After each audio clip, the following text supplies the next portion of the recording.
Ladies and gentlemen, welcome to Blitzkrieg, our own strategic affairs show. Today, I have a very special guest on my show, Lieutenant General Syed Atta Hasnain, who was formerly GOC or Co-Commander, 15 Corps, and is currently Chancellor, Central University of Kashmir. Sir, welcome to our show. Thank you. Sir, recent reports suggest that China has been extremely brutal when it comes to slashing manpower of the PLA, the People's Liberation Army, Navy and Air Force. They've slashed manpower and they're saying that we are going in for artificial intelligence, we are going in for hardcore mechanization. The days of massed artillery, the days of those infantry moving like ants through mountains, as far as the Chinese are concerned, they are saying is dead. And what they have done is they have remodeled their army. Now, Indian Army, they say, media reports suggest that now it is the largest standing army in the world. It's overtaken the PLA because the PLA slashed its manpower. Now, so cause for contemplation or cause for celebration? Neither, I would say. Celebration, contemplation under these circumstances, is always a room for rationalization, I would say. What the Chinese have done is rationalized. And when I speak about rationalization, I always relate it to what a nation's threats are all about. Let's start from the United States. And I think in a recent discussion, both of us were looking at why the United States has got a Marine Corps. The fact that the whole continent of America is an island virtually.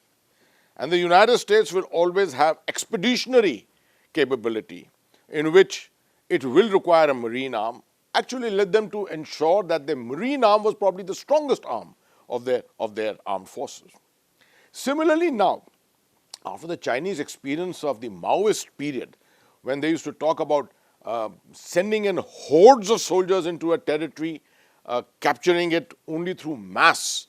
Now they're coming down to this whole aspect of maneuver, a change in complete thinking based on the threat pattern. Russia is no longer a threat to them. They don't consider India as a major threat to them militarily. They don't contemplate that India has any offensive designs on China. So what they essentially have is, from the continental side, is very minimal threats. Maybe on the Vietnam front, perhaps a little bit on the Korean front, and primarily it is in the maritime zone, in the Pacific, in the Indian Ocean, which are the areas essentially which are their strategic areas of interest.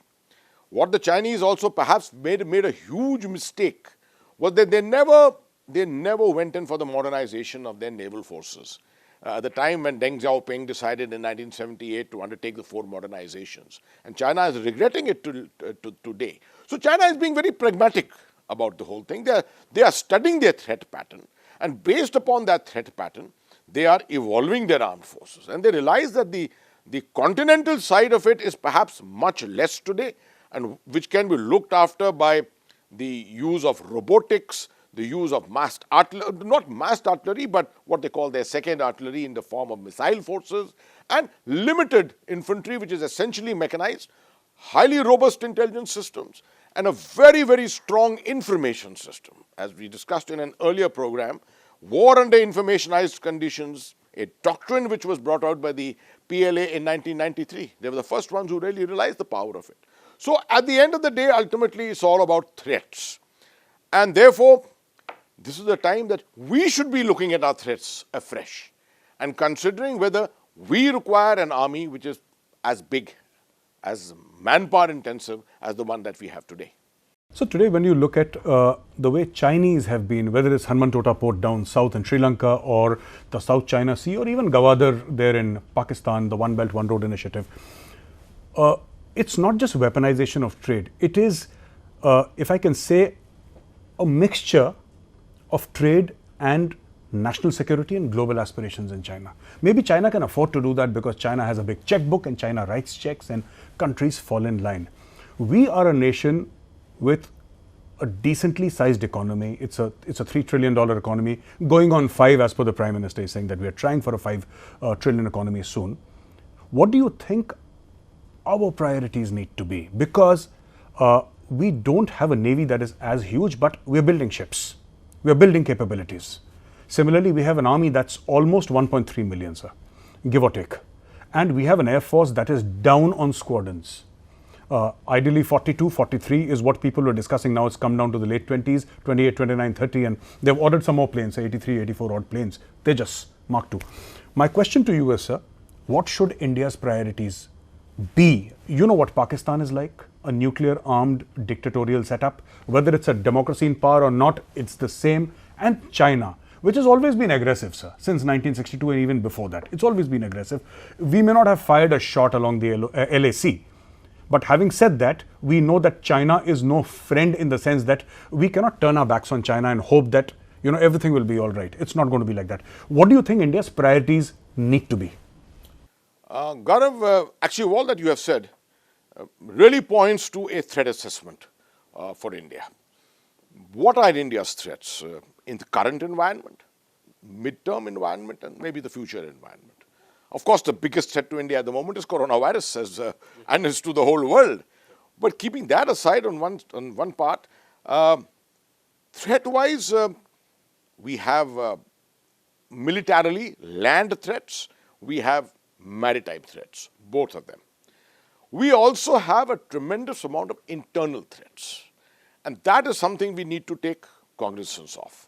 A country like China does not have major internal threats because of the nature of its polity, the nature of its governance, the nature of its demography. It doesn't have those kind of threats. So, looking at these three domains, let's look at them one by one. On the continental domain, we have a huge Chinese front. You've got the Pakistan front. And don't forget, we've got a 4,000 plus kilometer border with Bangladesh. Not that Bangladesh is an unfriendly country, but it is a border that we have. We've got a border with Myanmar. So we got huge land borders. And these land borders, along these land borders are a number of smaller states. And therefore, we have to keep ourselves secure along these borders. There's no doubt that technology in the future will be the main driver. Artificial intelligence will be the main driver. But at the moment, primarily when there's a tremendous amount of scope for movement of population, this side or that side of borders, you need to keep these borders secure. And that's why that has to be manpower intensive. The second aspect of it is that most of our threats on the land borders are along the mountainous terrain, the Himalayas, in Kashmir along the other mountain ranges. And the good old adage of the army that mountains eat up men. Yes, sir. So in these places, any amount of satellite surveillance, etc., will give you intelligence. But after gaining intelligence, you have to respond. How do you respond in these places?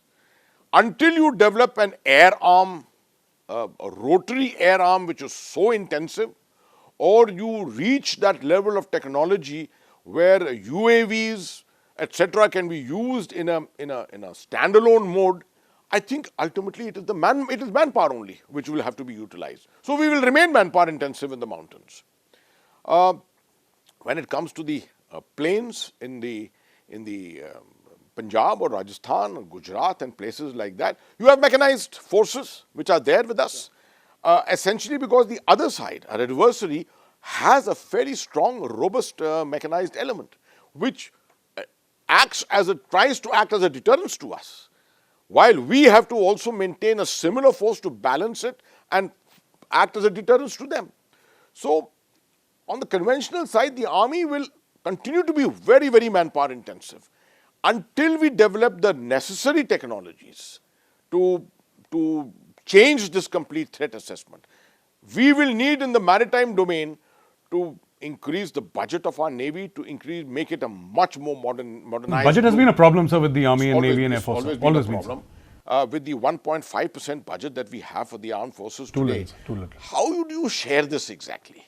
That is the biggest challenge. And therefore, the Navy will need to be given a greater priority. And as you brought out yourself, the Air Force today has a major problem. 27, 28, 29 squadrons are insufficient. So we've got major challenges. We've got major challenges in which the least of the challenges is this aspect of manpower intensivity. Until we develop greater technology, unless the threat pattern from our adversaries changes, I think we will have to continue to remain the manner in which we are. So before we came in and started shooting, sir, you mentioned something there which struck me. You said that China has got you, in a sense, and I'm not sure if I'm using the right word, sir, in a sense got you fixated to the mountains. That's what you said. So China has, created a circumstance there along the Himalayas. Pakistan has created a certain circumstance along Kashmir Valley and even down the, south of the Pir Panjal, sir, where there is massive commitment of ground soldiers or massive commitment of the army there, and the nation thinks that the problem is from there. However, if you look at China, sir, with the South China Sea islands that they built up, including how they have synergized their navy with they understand that trade routes will have to be defended. So China is very, very clear on that. Do you think that today we are fixated along the northern areas of our country and we have ignored the seas, sir? This is a very interesting theory, Gaurav, and I am not the author of this theory at all. Let me be very frank. This theory, which is the continental versus the maritime domain theory, this debate is an eternal debate, actually thrown up by Admiral Raja Menon in some wonderful strategic writing which he did maybe 10 years ago or maybe a little more. And there are some outstanding naval officers of the quality of Admiral Arun Prakash, perhaps who can speak on this very authoritatively. But let me make an attempt to actually try and justify this. And I'm a landlubber like you, right? And I sometimes believe that we need to give much more to our maritime domain than what all landlubbers have actually done. I believe very strongly that the collusivity between Pakistan and China actually is all about forcing India to look northwards. The threats are all northwards. That's what you just said, sir. Exactly. Which brought me to this question, and it left me thinking that why are you saying this? I'm saying this because, you see, let's go back to 1978 when the 4 modernizations were evolved by Deng Xiaoping, in which the PLA, the modernization of the military, was the last domain. The first was agriculture, second was industry, third was technical education, and the fourth was the military. China waited till the 90s for the modernization of the military. But when it undertook the modernization, it surprisingly undertook the modernization of the PLA, the army, on a priority and left the navy at a limb. What China perhaps didn't realize and is regretting today is the fact that its growth pattern, 14% growth, economic growth at one time, was contingent primarily on the contribution of energy which was coming from the Middle East and the container traffic which was going back through the Middle East, through the Suez Canal into the markets in Europe and other countries. And that this was all via the sea routes, the sea lines of communication in the Indian Ocean, via the Malacca into the South China Sea and beyond, right up to Shanghai and places like that. All the development of China was along the eastern coast. Now, when China realized that it had made a major mistake and that India, if it correctly perceived its threats and it developed its navy to become a true blue water navy, then the biggest threat that India could pose towards China was in the maritime domain. And that the economic benefit that China was attaining today would be at stake, would be another threat if the Indian Navy grew to that stature. The best way of making sure the Indian Navy didn't reach that stature was to make sure that threats were posed to India on the Himalayan front and inclusivity with China, with Pakistan in Jammu and Kashmir. So we keep looking north? We keep looking north and keep looking west, along the land borders. And a psychological aspect which I think was always there at the back of their mind was the 1962 war. And that the Indian army had been defeated. And that we could not afford to lose land or territory at all. And we became territory fixated completely without looking at the maritime domain, which is the domain of opportunity for us completely. Which we have largely ignored. Absolutely. And as the Navy people are very fond of saying, 2/3 of the Earth's surface is water. Absolutely. You can't ignore that. So I was about to ask you another question, but from your answer, another question came by, and this is just curiosity in my own mind. We talk about the China-Pakistan economic corridor, sir. Is it also about hedging his bets? Because if India becomes a maritime power, and if China has to take that entire loop south of Sri Lanka and then go, and if they feel that tomorrow India might develop or other countries might develop, or that Quad is coming up with Australia, Japan, India, etc., do you think it's also hedging its bets in the China-Pakistan economic corridor and saying, okay, if there is a problem here, we have something here. From Xinjiang to Gwadar, we have almost a 3,000 mile long economic corridor. It's also about China hedging its bets. You see, there are lots of answers to this. The first is there's no doubt what you say is absolutely right. It's an alternative. Most people who read about strategic affairs are all aware of what is called the Malacca syndrome.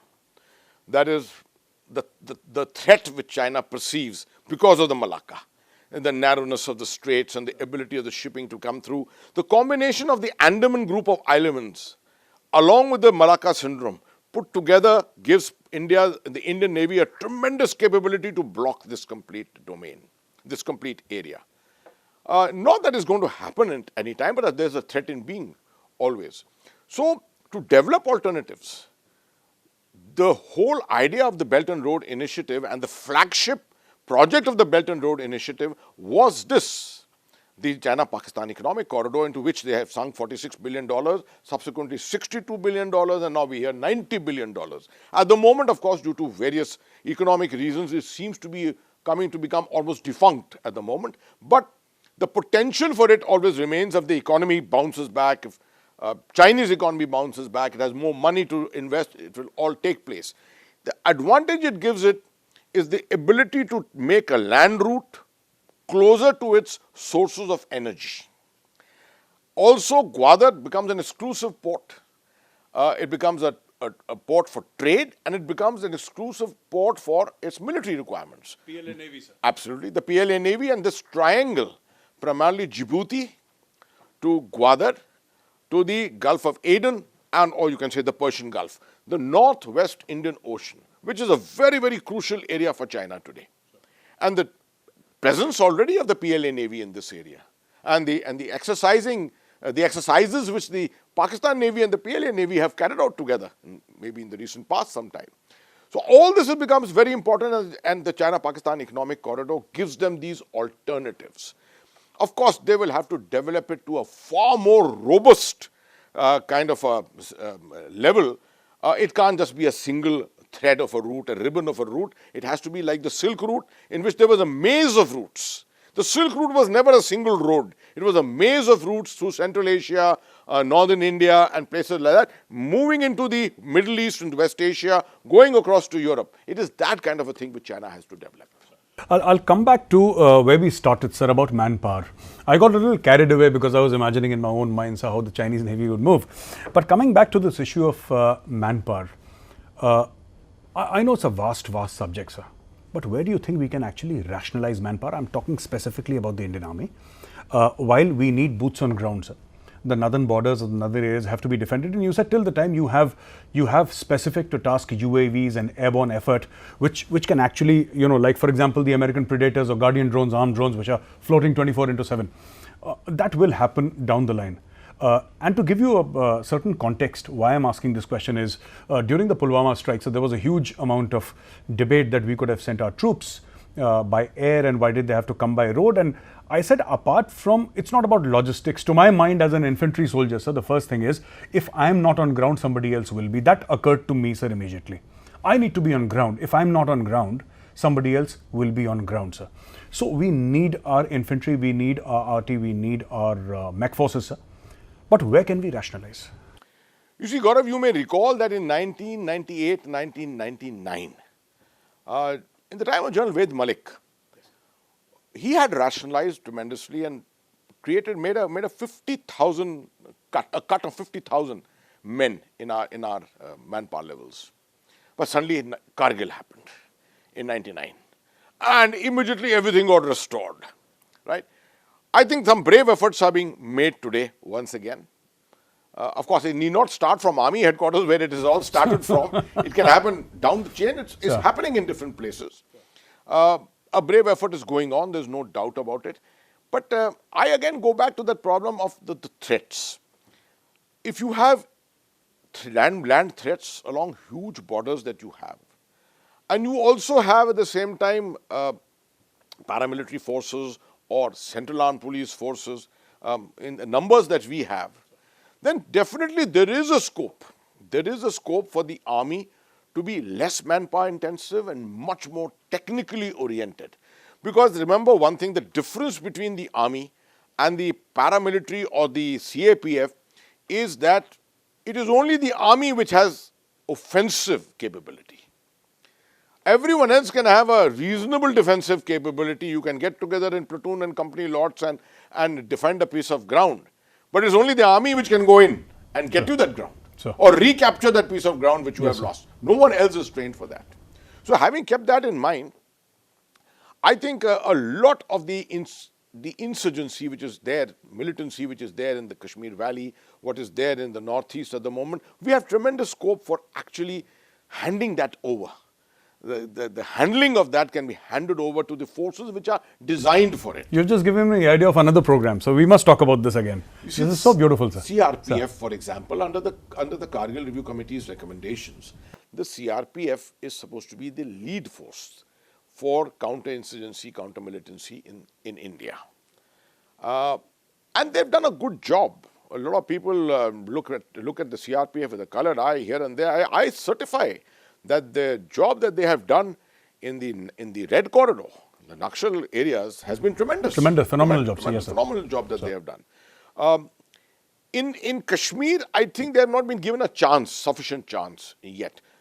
But what you have to keep in mind, of course, for the leadership is that the Kashmir militancy, terrorism is all based on in a border state, and that it is all proxy which is coming from across. And therefore, you need the army to control it more than the paramilitary or the CAPFs. And that leads you to raise an organization like the Rashtra Rifles. 63 units, almost, I think, about the strength of the Rashtra Rifles, almost 80,000 today. Crack shot troops, sir. But they have done, it's been a tremendous experiment. Absolutely. It's been a tremendous experiment. Now with militancy down in Kashmir, can the army be pulled out from there? Can the RR be pulled out from there? Because the RR is ultimately, if nothing else, it's called a paramilitary force, but ultimately the contribution is done by the army itself. Yes, so can this happen? This is a subject of intense debate, and I cannot give you a black and white answer on it. Because as an ex-GOC-15 corps, I do still believe that you need the army there. You need the army there. And you need it for a sustained period of time when there is relative peace. Mostly what happens is 1 year of absence of violence tends to start tempting people to take decisions to reduce the strength of the army, reduce the intensity of operations, etc., and everything bounces back. That should not happen. Therefore, I would recommend to the leadership always that wherever you are looking at reduction of manpower, etc., give a 5-year break. Give yourself 5 years in which the intensity of violence should be stabilized. If that happens, after that, take your decisions. And this kind of an approach may help you in reducing manpower in different areas. General Rawat, as the CDS and previously as the chief, initiated this whole process of the concept of the integrated battle groups, which were already there to an extent, but now putting it together in different ways.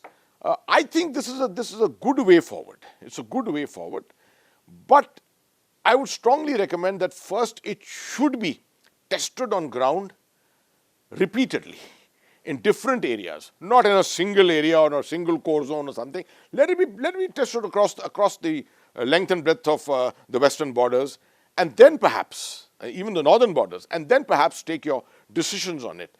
I'm sure that will be ultimately done, and that will contribute to the overall optimization of manpower in India. So basically, in a sense, what you're saying is that, sir, there is no point in handing over an unstable situation just because we think that it's been stable for a year.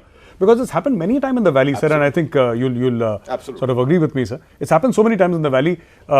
Even before Burhan Wani episode took place, sir, there was a time of relative calm in the valley, and even before that, sir, people said that there is relative calm in the valley. And I've also seen that in J&K. And since you've been posted there as co-commander, sir, you spent almost your entire career there, sir. it shifts locations. So during our times, Surankot was supposed to be very hot, and then today Surankot is absolutely cold. And then they said, no, Doda Kishtawar would be very hot. And at that time, South Kashmir did not have that kind of play in everybody's mind like it does today, sir. It's shifted. It's shifted also, sir. Absolutely, Gaurav. What you say is absolutely right. And at the cost of many people making an accusation against you and me of coming back to Jammu and Kashmir and speaking about that in a show which is concerned actually more about China and the aspects of manpower. Sir. Let me, at the cost of a little time, just explain this. There's no doubt that militancy, terrorism has a shifting pattern, place to place. I made a major mistake myself, let me tell you, as a corps commander. When I looked at South Kashmir and I found an absence of violence in South Kashmir in 2010, 11, 12. I had been a Colonel GS in the Victor Force itself, and I knew the ground very well. But I made this mistake thinking that everything is good here, and my priority should lie in plugging the north, where I must prevent the infiltration coming. The resources were limited, and I had to pull out resources from South Kashmir to stop the infiltration and stop activities in North Kashmir, despite killing a large number of terrorist leaders. It is South Kashmir which got vacated. And in this battle, you have to realize that spaces, it's a battle of spaces. Sure. The moment a space gets vacated, somebody will going to fill it. So, bilkul. Somebody is going to fill it. Yes, and sir. that filling up process started in 2013-14 and really came to the pitch with Burhan Wani. And that's how South Kashmir is so active today. So in conclusion, sir, you're saying that when we talk about reduction of manpower, vis-a-vis the comparison that I made with the Chinese PLA, you're saying that first of all, a nation needs to go back to the drawing table and evaluate its threats and what opportunity it has, and what are the kind of threats that are facing a nation in the short term, medium term and the long term. And once those threats are in place, then you figure out what manpower to reduce or to increase. Absolutely. If I have summed it correctly, sir. Absolutely. Thank you very much for joining us, sir. Ladies and gentlemen, with Lieutenant General Syed Atta Hasnain, we spoke about the Chinese PLA reducing its manpower, and what General Hasnain said was that our threats are different and the Chinese threats are different, and what we need to do is have a cold assessment of our threats and then make a plan that we can execute on ground. Thank you for joining us. I'll be back in a few days with another guest. Till then, from the team of Blitzkrieg, Jai Hind.